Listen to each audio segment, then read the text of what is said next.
Hello and welcome to the Spooky Chris podcast. My name is Chris Ringler, your aforementioned Spooky Chris, and I welcome you for another awesome conversation. This time it is with author Daniel Barnett. Daniel's got his newest book that's coming out is a collection of his serialized horror epic, The Nightmareland Chronicles. This will gather all 6 books in the series together for the first time, and it tells the story of a world without sunlight where horrors roam the darkened streets. The omnibus will feature original illustrations and contain the first part of the story in one volume. You can catch him on now before the next volumes come out, which he's already working on further books in the series. So there's a lot to look forward to.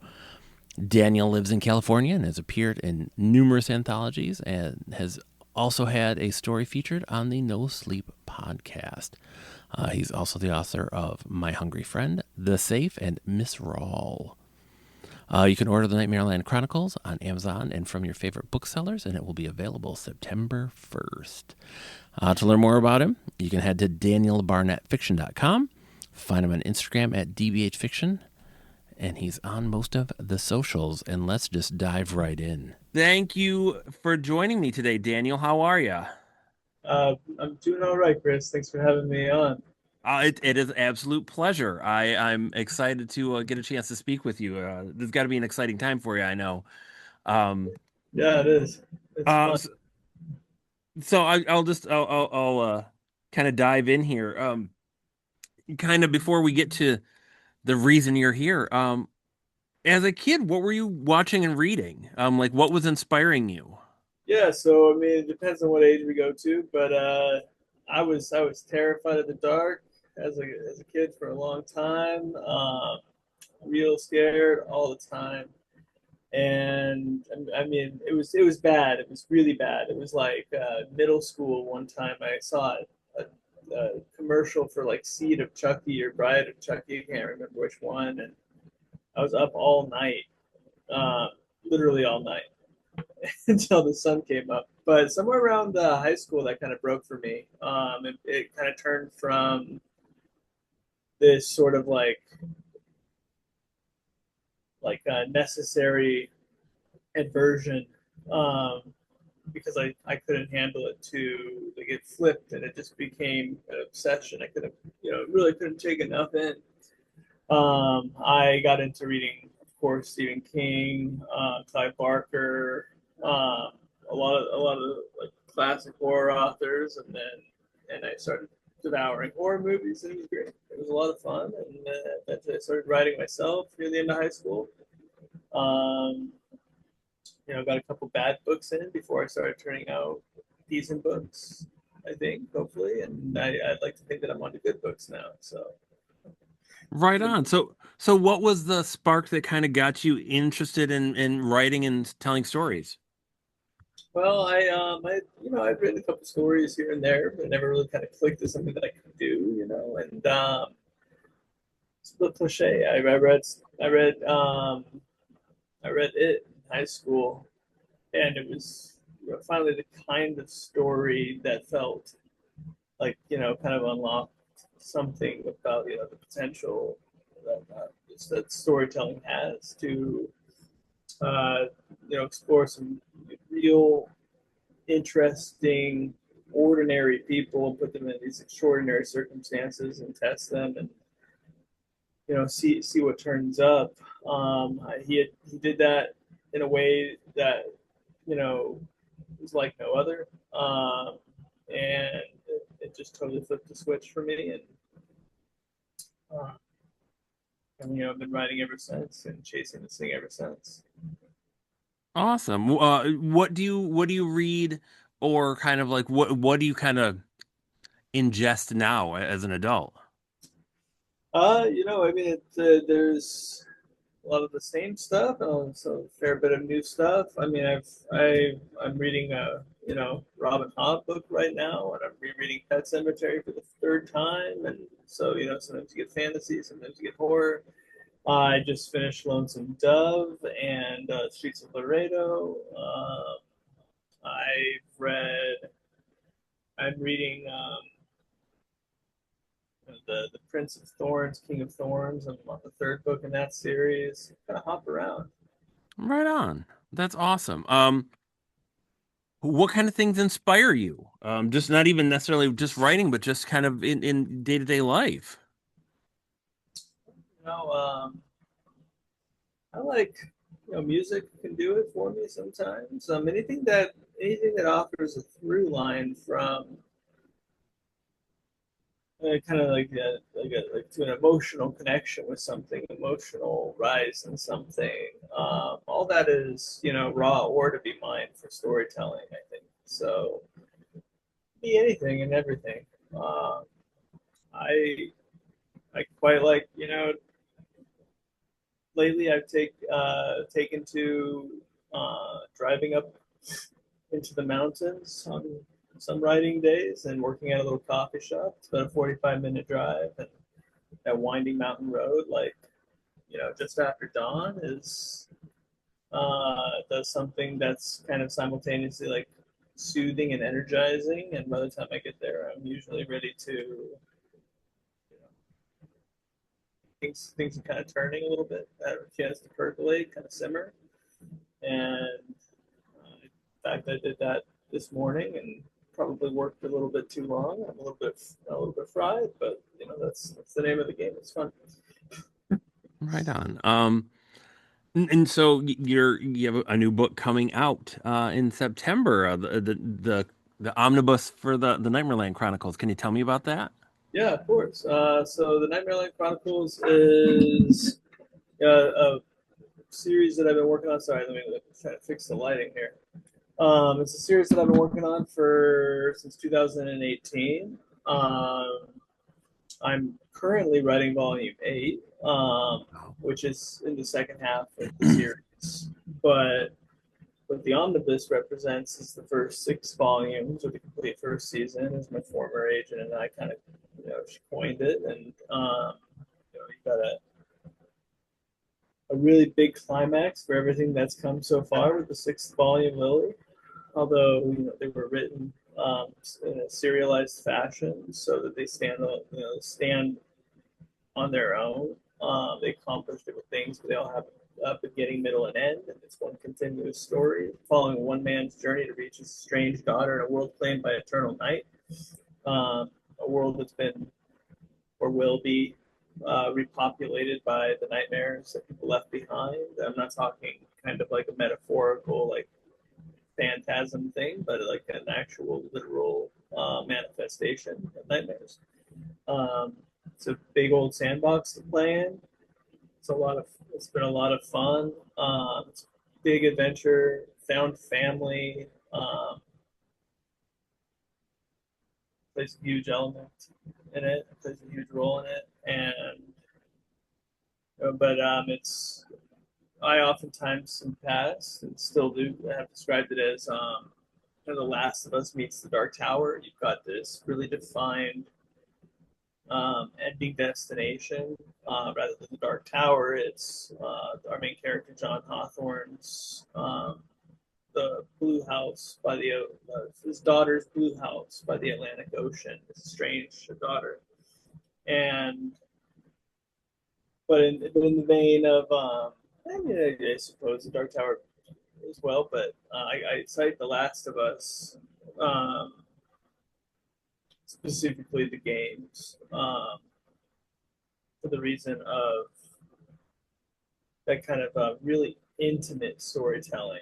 Um, it's a very focused cast of characters for the most part. It's their journey. It's not kind of here, there, and other places. I mean, the story takes you a variety of places, but predominantly you're following this main cast. And throws a wrinkle in every now and then. But yeah. What was your inspiration for the series? So my inspiration for the series was it's kind of hard to define these things. I don't think there was any one inspiration. You're drawing from a well where a lot of kind of creative waters mix over time. I knew I wanted to tell a big story. I've written several standalone novels, and I've enjoyed that. And I had a big story that I wanted to tell, and I was trying to find my way to it for several years, for a number of years. And at a certain point, I became enamored with the idea of this world uh, taken by eternal darkness, this lasting night. But I didn't want to tell a linear, bleak um, story where if the sun were to genuinely go out, it would just get colder and colder, and then we'd all die. I didn't want to tell that kind of story where it's just like it's the warmest it's ever been on page one, and then everybody and then we all die. Like I didn't want to tell. I wanted to tell something stranger than that.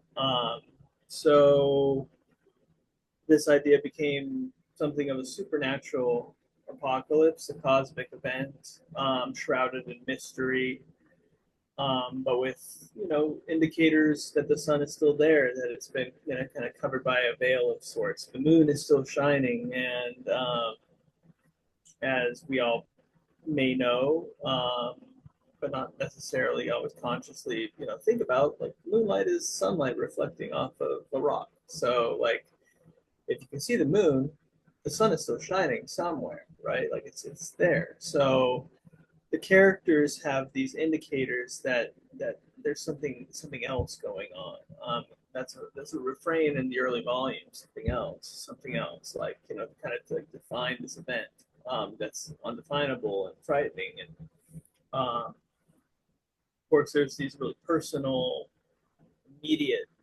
dangers and interests and draws, whatever going on at the same time.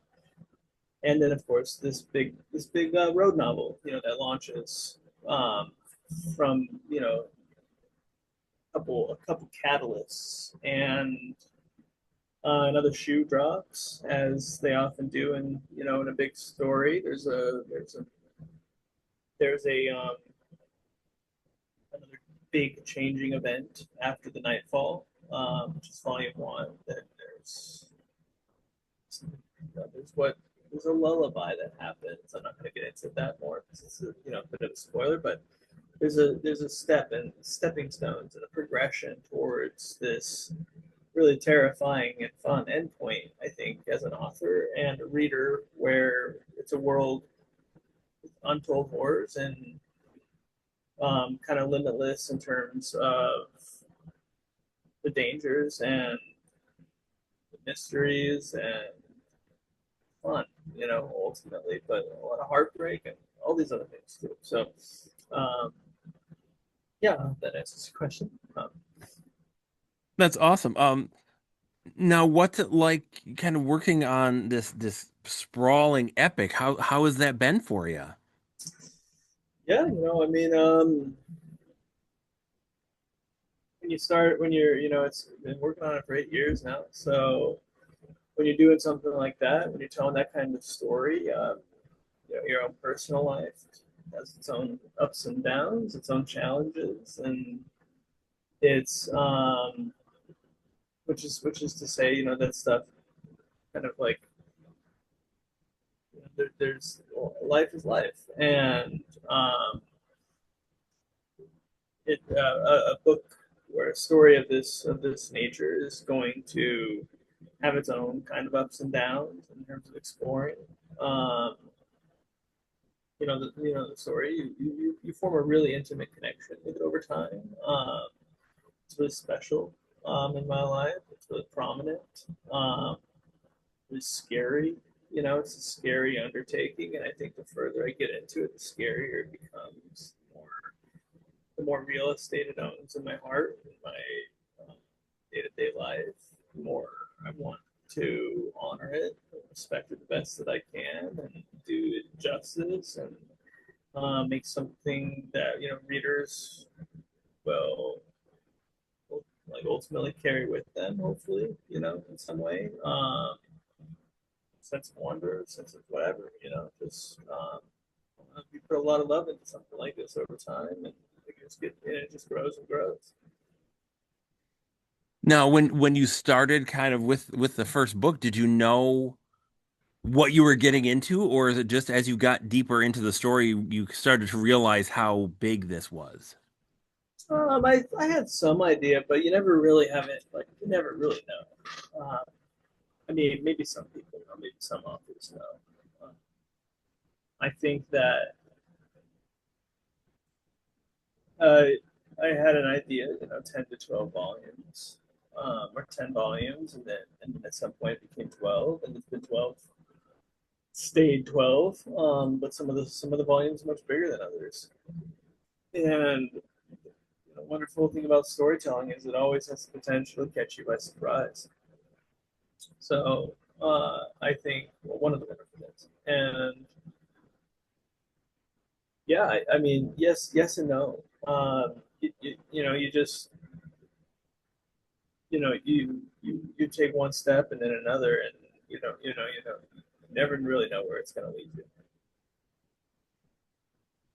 you. Now, what's it been like, kind of revisiting these first six books and gathering together for the omnibus? What's that been like for you? So, I mean, I always wanted to do, this big book format. I love a good door stopper, and I wanted to make something special for the readers that have been with me, and for new readers that want to, get on board. I think that I, yeah, heard a lot along the way, like some people would express like they wanted to wait for the big edition for it. They wanted to wait till it was all put together. Other readers like that bite-sized format. Kind of, the serialized approach. So it was fun straddling those lines, or kind of like synthesizing those things, I guess, where it works in either way. And hopefully, what you get when you have an omnibus put together at the end is this just a really big book, but a very, very hopefully tight book. Obviously people have different, expectations about pacing and things like that. Sometimes the pacing is going to be a little more deliberate, and other times it's going to be a good dead sprint. But I had a lot of fun putting it together. To answer your question simply, this is an illustrated omnibus. I contracted a really lovely author. I'm sorry, a really lovely artist named Leslie Q, who did a wonderful job creating these 6 black and white illustrations, one for each volume that precede each volume in the physical book. And I was just like another act of generosity. Daniel Sarah, the British Award um, fantasy winning artist, some I know some of his work with like Hellraiser comics, I believe, and Type Art for Things, and the Tommyknocker special edition. He did the cover art for the individual volumes, and he really graciously allowed us to incorporate that into the omnibus as well. So every chapter page in the book, of which there are like 100, has his cover art on them, corresponding with the respective volume. It's kind of inlaid really beautifully, and that brings me to Todd Kiesling, very talented cover artist, very talented author. Very talented designers. It's all blending together in my mouth right now. But yeah, so Todd Kiesling just did a phenomenal job putting this book together, making it beautiful, putting the lettering on the front cover, on the spine, everything, just bringing it home, and then taking an extra mile. He did just some wonderful work. So what we have here is a not limited edition, because I want it to be something of kind of a definitive edition for people should they want it. But but it presents, I think, like a limited edition with like all the bells and whistles. It's really beautiful. It's a really beautiful book, and it is going to be on the more expensive side, but however you cut it, it's cheaper than buying all 6 books in the individual formats. So especially if you get it on Kindle, it will be $10. So that that save you like $13 probably. I don't know exactly how much the 6 books individually add up to. They're all at least $3, and so that's quite a bit of a savings there. Should you get it on Kindle, and should you get it in hardcover, it's steeper, but that's the nature of the game. All the it's going to be $57, but I make $1. That's the minimum price I could set it at, and make $1 with the requisite, the required wholesale discount, which is like they demand like a 55% wholesale discount. But anyway, that's all shop talk and probably not as much fun. It's a beautiful book, and I'm excited to get it out there, and I think people are really going to like it if they get their hands on it. Yeah, I mean, gosh, I honestly like 57 doesn't sound that bad for like how many pages is this? Because this has got to be hefty. It's 960 pages. Yeah, Okay. 960 pages. I've seen if I had a copy close by. It's in the other room. But yeah, it's a big old book. It's a big old book. Uh, Over 300,000 words, and and in this hardcover format, it's relaxed, like it's a nice on the eyes. It's not crammed in there. It's not anything like that. It's When I went to Todd, I said, I want to make a book that's beautiful, and like the concern is less like with the profit margin and more just with people having something that was like special to put on their shelves, and um, a pleasure to read. That's awesome. When did you now did you kind of have an itch to put all this together, or were you kind of did someone bring the idea to you? I always knew there was gonna. I mean, I don't know. I guess I shouldn't say always, but I did have aspirations toward an omnibus edition from the beginning, and I didn't know necessarily. I mean, there's going to be more than one omnibus edition. I actually kind of forecast three by the time it's all said and done.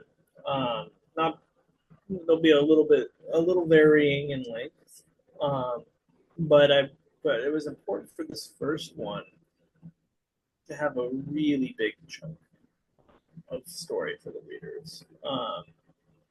So there's without getting into spoilers, there's a very definitive turning point. Um, in the denouement of Lily, of Volume 6, and it was a really natural stopping point for that part of the story, first of all, but also again, just a really clear and defined shift in there's big things happen. Let's just say this is some big things happen, and so I think this omnibus edition, feels like it's always felt like it could be its own big book. These 6. There's a lot of narrative arcs that get that reach their conclusion at the end of Lily. On the overarching one, maybe. Have you noticed kind of your vision of the scope or how you're approaching it change over? Because you said you've been working on this for 8 years, like through the, at this point in the progress. Have you noticed, like I say, the scope change or kind of your how you're approaching it change?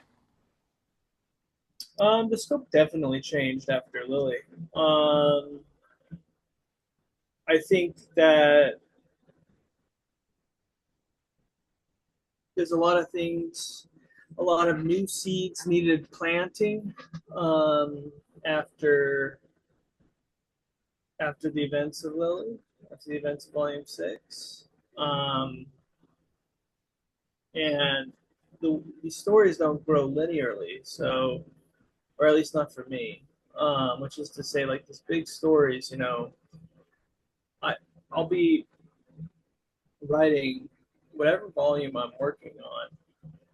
But there's also kind of these background, burners. These you got other pots on the stove, and like things are simmering. So your understanding of later parts in the story is kind of constantly changing, constantly growing, and I think that creates a situation oftentimes, or at least again for me, where um, your understanding of things kind of becomes more complex and more intricate in some ways the further you go along.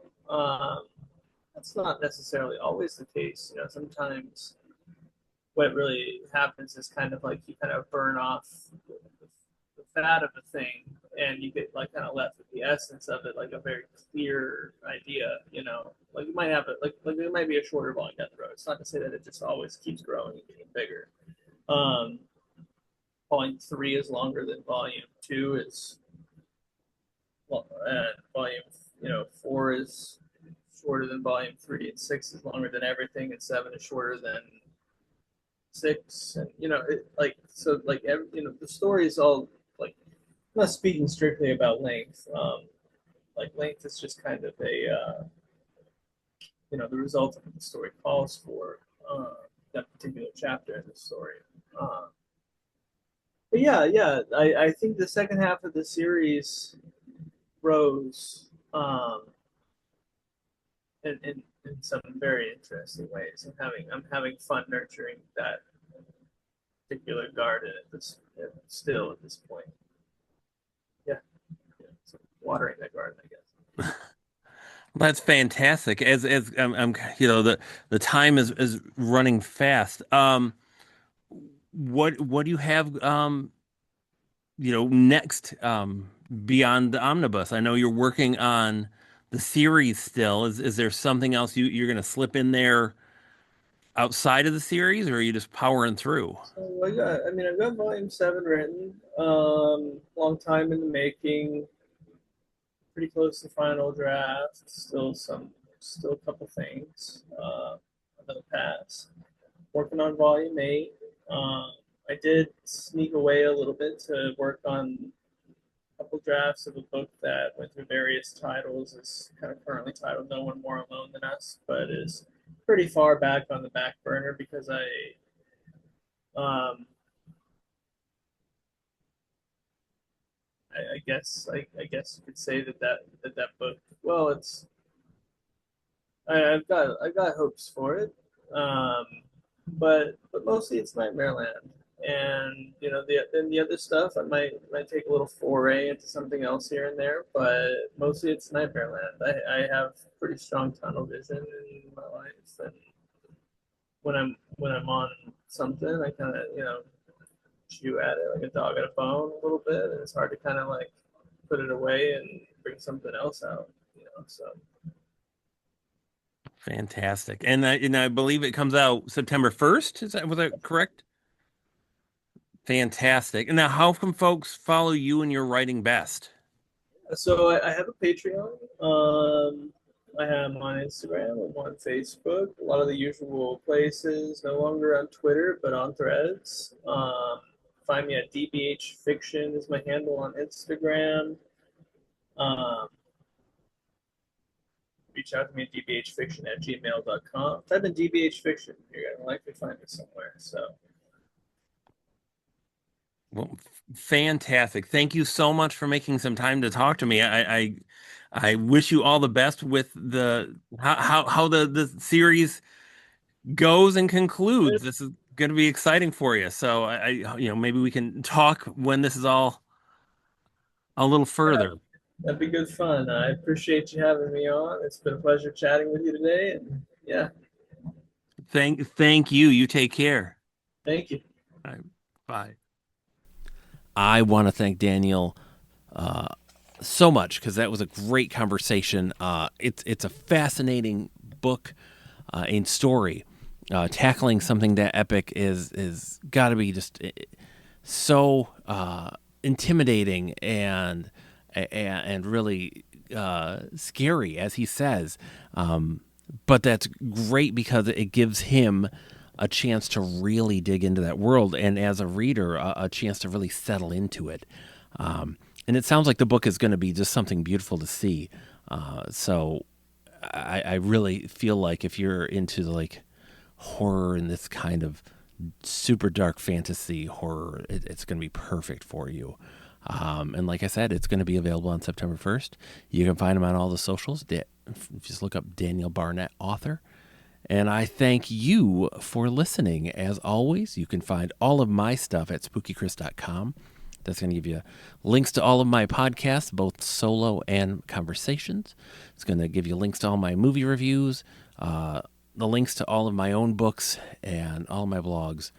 And if you want to find the podcast elsewhere, you can find it on your least favorite podcasting app. And again, I thank you for coming along on this journey, and I will speak with you soon. Take care.